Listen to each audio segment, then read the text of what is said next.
இந்த சிபிபியினுடைய பலன் நம்ம நோக்கமே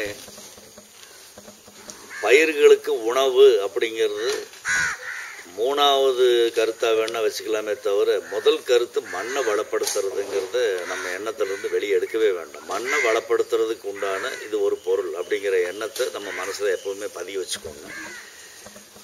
அடுத்தது இதனுடைய தேவை ஒரு வருடத்துக்கு 1 ஏக்கர் பரப்பளவுக்கு அதிகபட்சம் 5 கிலோ இருந்தால் போதும். 5 கிலோ இருந்தால் போதுமானது. அது எந்த வகை பயிராக இருந்தாலும் சரி 5 கிலோ வரைக்கும் இருந்தாலே 1 ஏக்கருக்கு தேவையான அளவுக்கு இருக்கும். நீங்கள் மண்ணில் தெளிக்கிறீங்க அப்படின்னா 1 ஏக்கருக்கு 250 கிராம் சிபிபி இருந்தால் போதுமானது.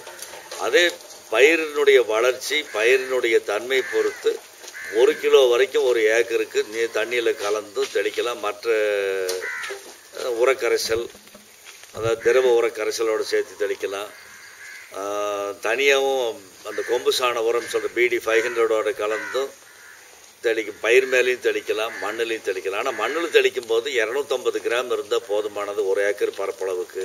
செடிக்கு மேலே தெளிக்கும் போது வளர்ச்சி பருவத்திலே ஆகட்டும் இல்லை அறுவடைக்கு முன்னாலே ஆகட்டும் இதை தெளிக்கிறது அப்படின்னா தண்ணியில் கலந்து தெளிக்கிறதுனாக்க 100 லிட்டர்லேருந்து 200 லிட்டர் தண்ணி வரைக்கும் நீங்கள் 1 கிலோ அளவுக்கு போட்டு கரைச்சி வடிகட்டி தெளித்தா போதுமானது. இது பயிர் மேலே தெளிக்கும் போது அந்த பொருளினுடைய விளைபொருளினுடைய சுவை, தரம், நோய் எதிர்ப்பு தன்மை, அந்த தாங்கக்கூடிய சக்தி, அதாவது அறுவடை பொருள் தாங்கக்கூடிய அளவு, அதாவது அறுவடைக்கு பின்னால் அது தாங்கக்கூடிய அளவு, இதெல்லாமே அதிகரிக்கும்.